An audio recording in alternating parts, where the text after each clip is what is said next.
Holy cow, this is the most surprising book. I really don't know what in the world is going on behind me.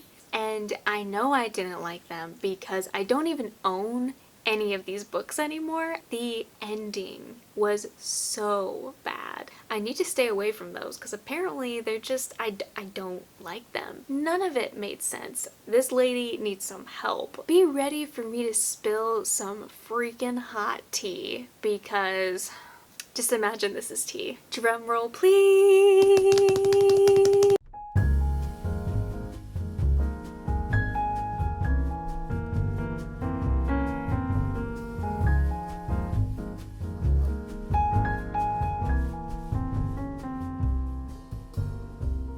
Friends, and welcome to another bookish video. My name's Olivia. If you have not been here before, welcome. I'm so glad you're here. Today we're going to be talking about my favorite books that I read this year and also my not so favorite books. Honestly, I had a really weird reading year and I don't know why that is. So far I have read 83 books and I feel like that's a lot of books. Like, I'm bound to have multiple favorites that I can't choose from, right? Wrong? Because I had such a hard time even picking a favorite top 10. That led me to picking just 5 favorites, and I was like, you know what? Don't know if that's long enough for a video technically, so I decided just to combine my least favorite that I read and then my absolute favorite that I read. I figured though we would start on a good note and go ahead and start on my favorite books. Like I said, I don't know what it was about this reading year, if I was just so busy at the end of the year that I just got burned out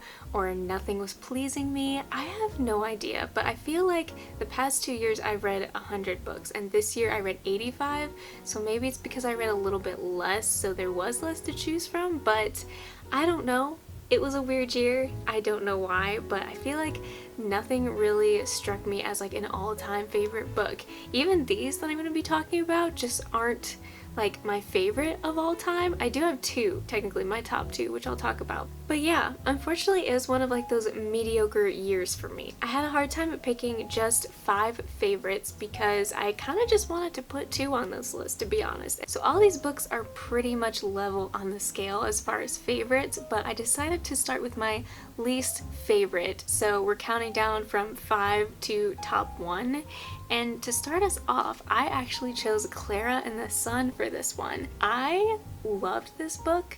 It made me feel so uncomfortable and made me think a lot about life and death. In case you haven't read this book, it's about Clara, who's actually an AI, and she starts out living in this store, of course, hoping that someone will come and pick her up to live in their home, and this little girl that's really sick ends up finding her at the store and falling in love with her and basically begs her parents that this is the one, this is my helper, this is my AI, and she's not the newest and she's not the greatest, but Clara just really wants to be in a home. So of course she ends up living with them. A bunch of really interesting things happen, and I can honestly say that I feel like this year really got me into more Asian literature, the way it's written, the commentary on life, and I just really enjoyed this. I don't know what it was about it, if it was just a slower, thought-provoking book that I needed at the time. I just thought the twist on the AIs was really interesting about, oh, they're not out to get everyone and kill everyone in the world, but they really are wanting to understand human personality and emotions and just come alongside humans, and I thought that was a really interesting take on the way AIs are portrayed. I really cannot wait to dive into more of this author's work. I think his writing is just so phenomenal. As I'm sure you all could guess, a thriller of course had to make my list for the year, and coming in at number 4 is Behind Her Eyes by Sarah Penborough. I don't know if this is gonna like shock you guys or not at all, because I know so many people just hate this book. They hated the outcome. I found the spectrum of loving it.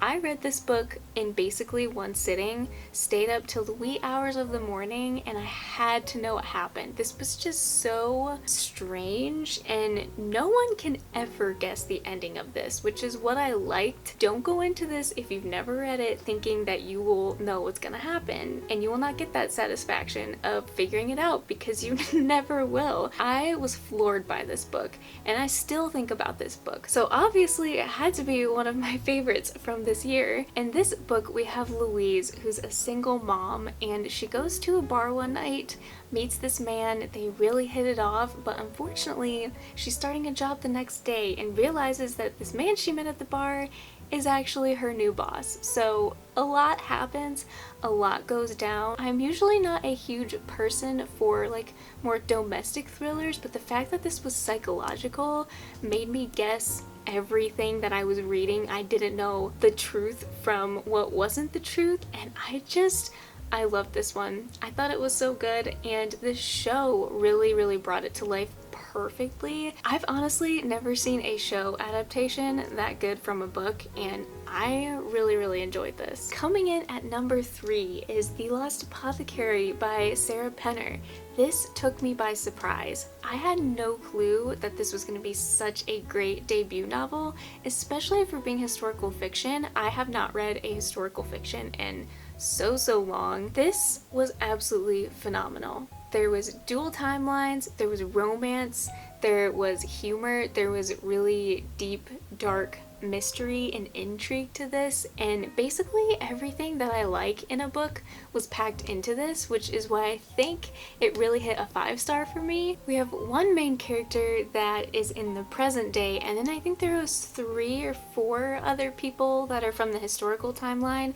It's been a while since I read this, so I can't remember exactly, but I loved that part of it because you're constantly turning the pages, trying to get back to the part that you left off with from one character. I also listened to the audiobook for this where they have 4 separate narrators for this one, and I think that really enhanced my experience with this book. We have a mysterious figure named Nella who supposedly sells women poisons to poison their husbands. So she owns this apothecary. Lots of interesting politics happen, and let me tell you, there was one twist after one plot twist after another after another. There was literally about 4 different twists that I did not see coming.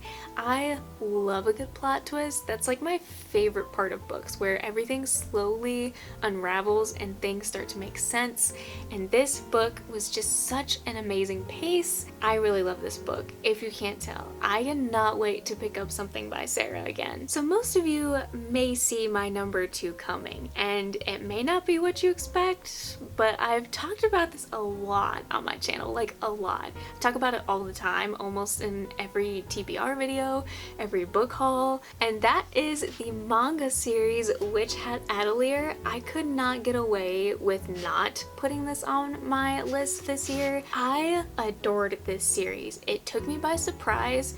I had no clue that I was going to love these books as much as I did. It's actually a middle grade manga, but it really does not read like that at all. It feels like a young adult, because when you start getting into this series, there's a lot more politics, a lot more intricate plot twists that you don't see coming that I feel like is a little bit dark and crazy for middle grade. We have a kitty cat intermission.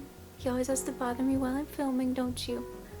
Cat hair. Anyways, if you're new here or you've never seen this series before in your life, we have a sweet, bright, curious, cute, adorable little girl named Coco who accidentally curses her mother like to the next world or something, and she's like, what's going on? I know witches are born, they aren't self-taught. And so she kind of goes on this whole self-discovery journey of going to a magical school, learning more about what she can do with her powers and what her talents really are. So if you love witchy vibes, or you love dark academia, or you just want like a really good cozy comfort read, this series is so good. I literally cannot get away from it, and the artwork is absolutely phenomenal. This is the most detailed manga or graphic novel I have ever seen written before, and I love it so much. I'm pretty sure they're actually making this into an anime. Each one of these characters has such a great personality, and you learn to love each and every one of them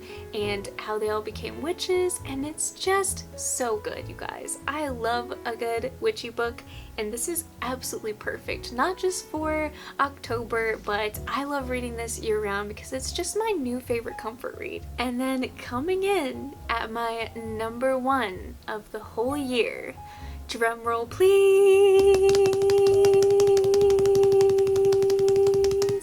I'm done. That was probably really annoying. My number one book this year, I do not actually own, and I should own, and that is Finlay Donovan is Killing It. Holy cow, this is the most surprising book that I did not think I would love as much. I randomly decided to pick this up on a whim one day. I was like, oh, I need an audiobook at work, you know, kind of bored. And I decided to pick this one up because I had seen a couple people on Bookstagram share it, but I was not expecting the mystery, the intrigue, and the humor. Absolutely took my breath away. Every chapter of this book ended on a cliffhanger.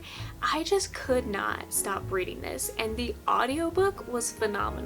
You guys know I am not like huge into audiobooks. I really like reading along physically because I'm a more visual person, but I am actually waiting to read the second one in this series on audiobook because I loved it that much. In this book we have Finlay Donovan, who is a single mom, just recently divorced, and she is struggling to keep up with everything in her life. And one day when she meets her agent for lunch to talk about the premise of her new book, someone overhears her and mistakes her for a contract killer, and she accidentally agrees to take care of this problem or killing this person. So as you can see, it's a little bit dark, but it's a little bit crazy, and it's just really fun. This is everything that I love and adore in a book. Absolutely phenomenal, hands down. The characters were perfect. The cliffhanger at the end of this book, I still cannot stop thinking about. I feel like if I can't stop thinking about a book, then it obviously must be one of my new favorites. So this is my top one for the year, and sorry, I got distracted.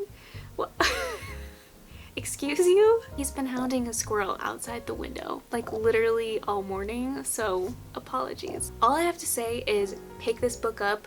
I have gotten so many of my friends in real life, on the internet, to pick this book up, and everyone hands down has given it 5 stars, so I feel like you cannot go wrong with this book. And next, be ready for me to spill some freaking hot tea, because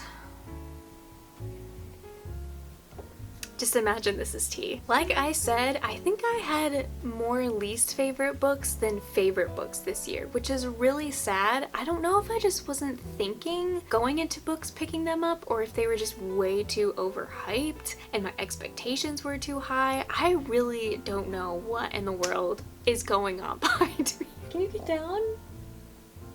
Thank you. Bye. I didn't like these books, and I know I didn't like them because I don't even own any of these books anymore. I literally got rid of them like a freaking hot potato. So let's just go ahead and get right into this. Starting with my 5th least favorite, we are going from my least favorite to like the absolute worst right now, and coming in at number 5 is actually The Push.